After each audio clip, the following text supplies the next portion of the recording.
So, I just saw an amazing film.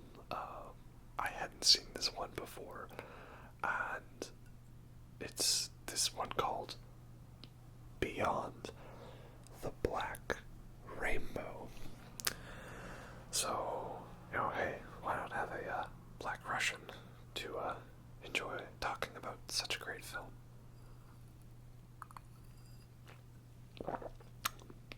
So,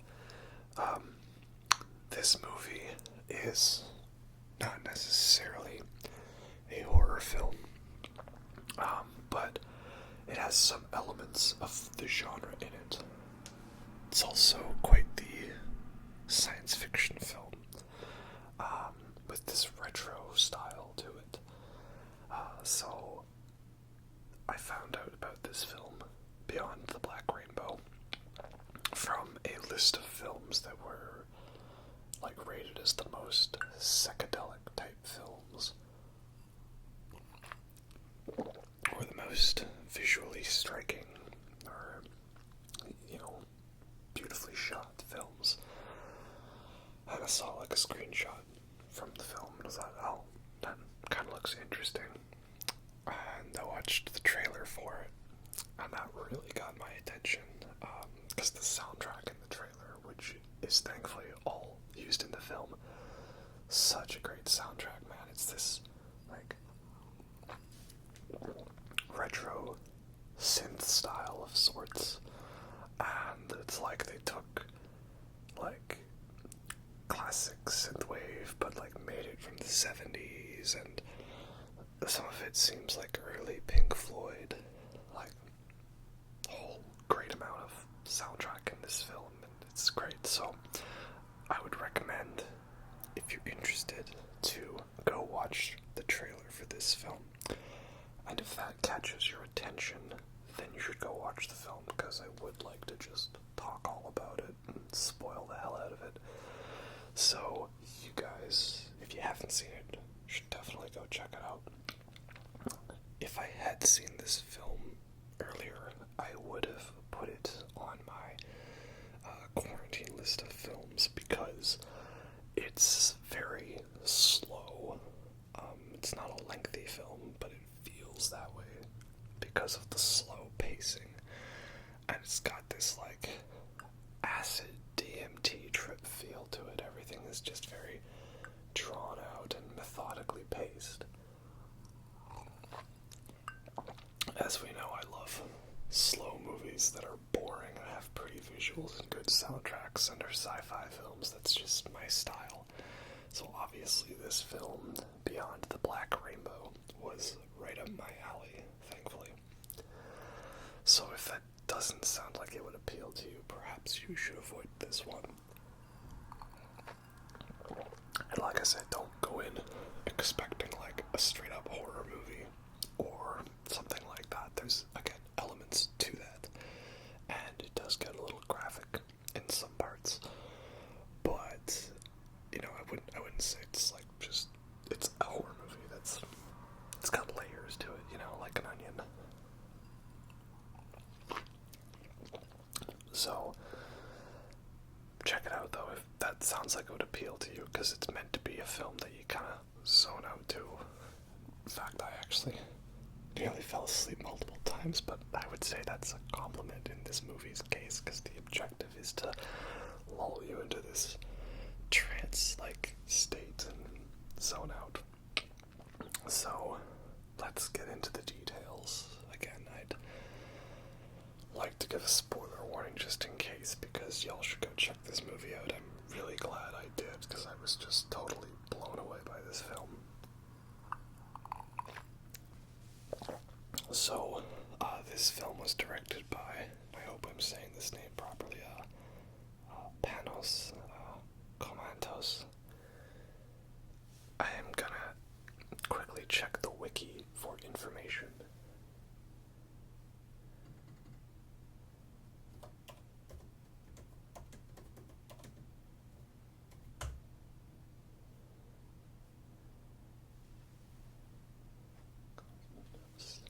Panos Cosmatos, Canadian filmmaker.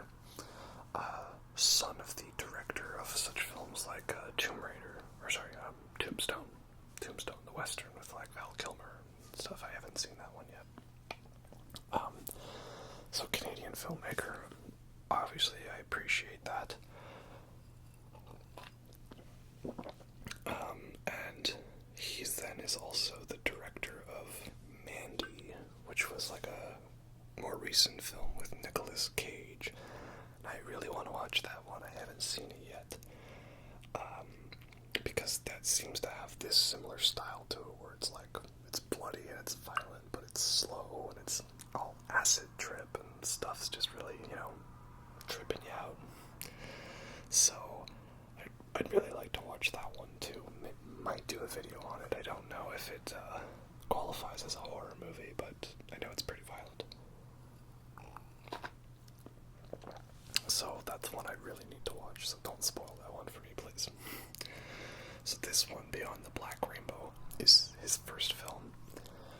And yeah, it's got such a great style to it. It's basically like a very common type of tale of a young child, small person who has telekinetic, psychic powers of sorts, and this is awakening within them, and there's an evil doctor or scientist who wants to control the person for nefarious purposes.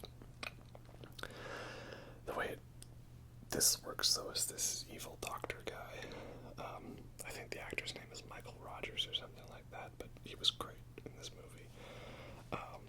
He is like the protege of this doctor named Arbronia. Okay, let me consult the wiki.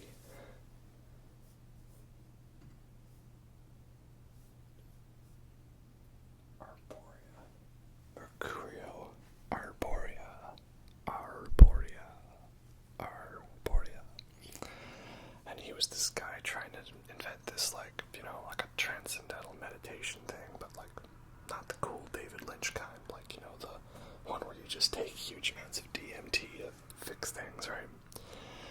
This like energy sculpting thing and this mindset that, we've got to embrace certain elements of occultism and drugs and stuff to transcend our minds. And there's a scene in the middle of the film where we see a flashback to 1966, and we see the drug trip that Michael Rogers' character, Dr. Nile, goes on, and it's such a great sequence, so well done, it's like kind of Lovecraftian, which I really dig, of course, and, very Stanley Kubrick inspired, and just watching a film like this, seeing a director and an artist so passionate about everything and taking little bits and pieces from all their influences here and there, it just really makes me want to go out and watch everything that inspired this, like a big chain, like watch the film that was the amalgamation of all these ideas and see where all the different pieces came from. Such a great scene, so well shot, and then basically he, when he came out of this state of this drug trip, he was like so crazed and insane, this completely naked person, not just physically but mentally, and he killed the doctors, Arboria, his wife, and Arboria just wrote it off as like, oh, well, if you want to make an omelet, you gotta break a few eggs, sort of thing. And thus, their daughter, Elena, they put her through the same treatment in an attempt to engineer and harness the psychic powers from the beyond realm or something like that. This movie made me think of the film From Beyond, which was like an 80s horror movie. Lots of great practical effects and, blood and gore and stuff in that one.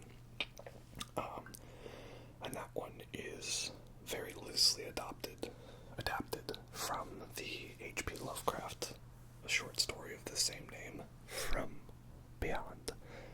And that film was made by the same team that made Reanimator, which is the one where the guy has the severed head, and there's the one girl, and you know that scene, right? And they talk about it in American Beauty.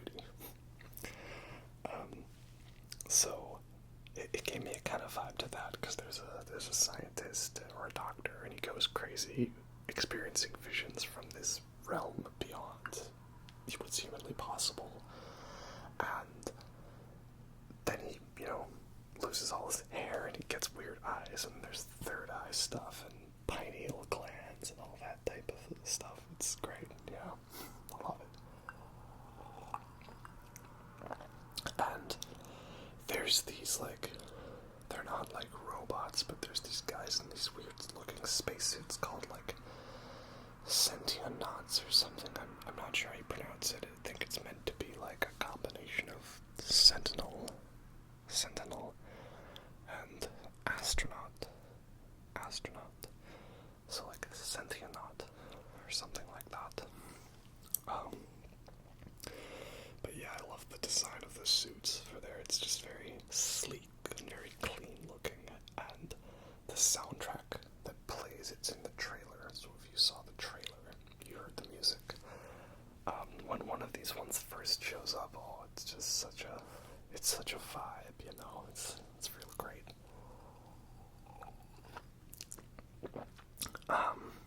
So the basic plot then is we follow this Dr. Nile as he's slowly going crazy, and you can tell he's got these weird sexual obsessions with Elena.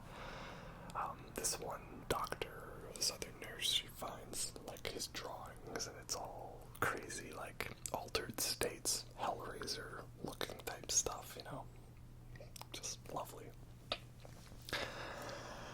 And the other thing I like about the film is that since it's very low on dialogue, a lot of it's very visually told, so not too much is just said and explained for you.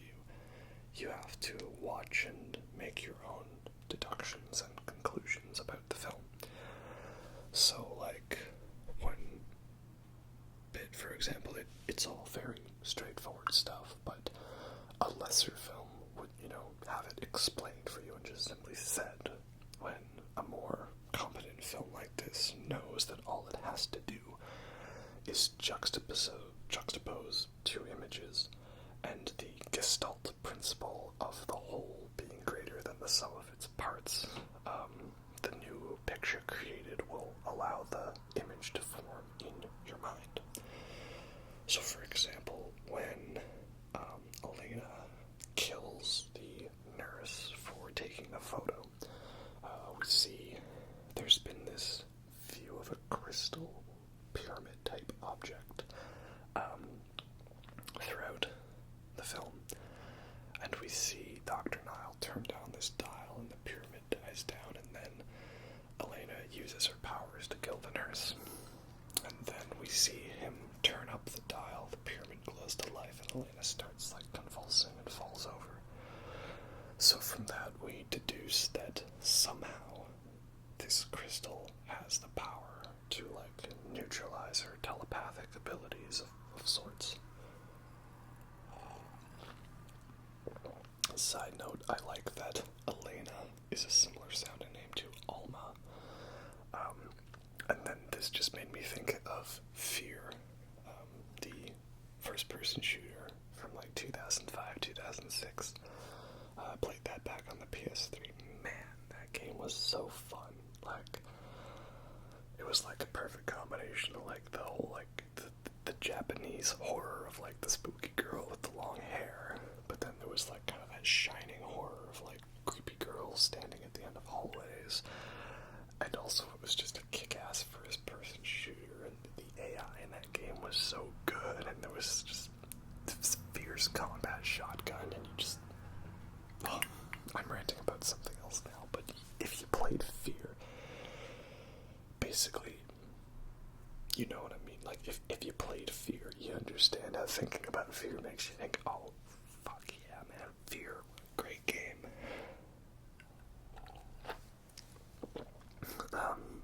But yeah, it's a little moment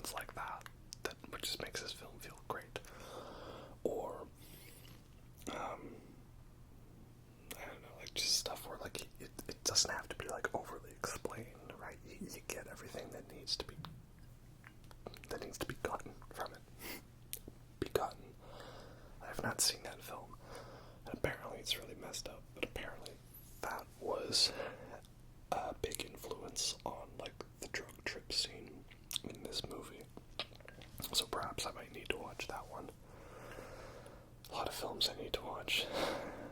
I want to edit stuff, I want to film stuff, but I've also got to watch stuff to, get into it. Like, it's difficult to do. There's a balance, right? Gotta have a balance somehow.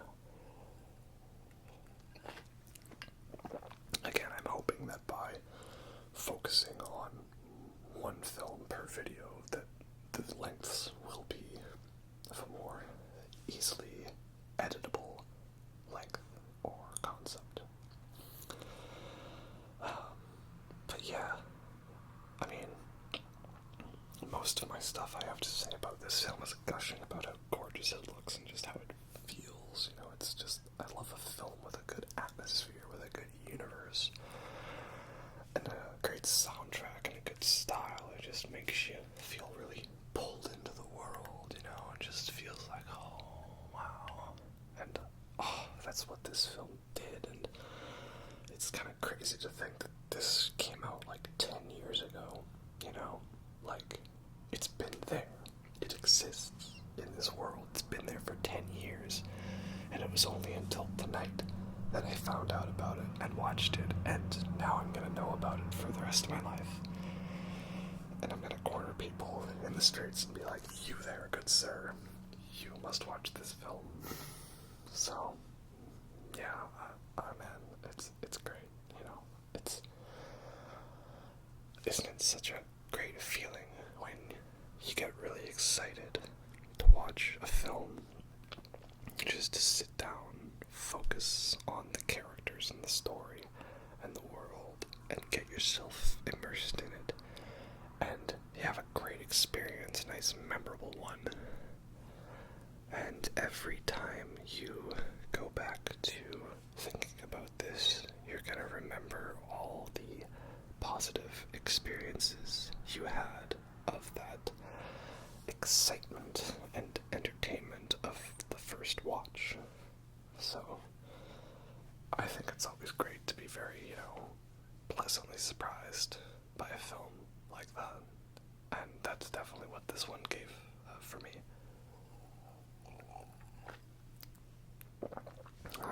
I'm probably gonna go listen to that soundtrack, like, endlessly. I've been listening to the Tenet soundtrack quite a lot. I saw Tenet in theaters. That was very fun. It was great to see a movie in a theater again. I hadn't seen a movie since, I think, I was about to say I haven't seen a movie in the theaters since 1917, but like the movie 1917, not the year 1917. So, yeah, I would have been back in like January or February or something. So I saw Tenet in theaters, and that has a great soundtrack. Ludwig Göransson, is he German or Icelandic? Seems like that kind of a name, I'm not sure. Point is that if I watch a movie and I love it, and it has an amazing soundtrack, I'm gonna be watching that one quite a lot, and listening to the soundtrack quite a lot. It's just gonna go on repeat. That's how it is. So, yeah, that's that. Not too much else to say about this one. Again, it is a spooky movie in some elements. There's definitely some graphic moments and some creepy parts. But it's got such a great color scheme, and I love the 70s aesthetic to it, and the synthwave soundtrack, and just the real chill vibe, Yeah, like Under the Skin, that's another one I might need to talk about. Under the Skin, great movie too. So, I guess I need to go watch Mandy now. That's the only logical conclusion, right? Anyway, I'll end it here, because the rest will just be me regurgitating what I've already said and gushing about it. So,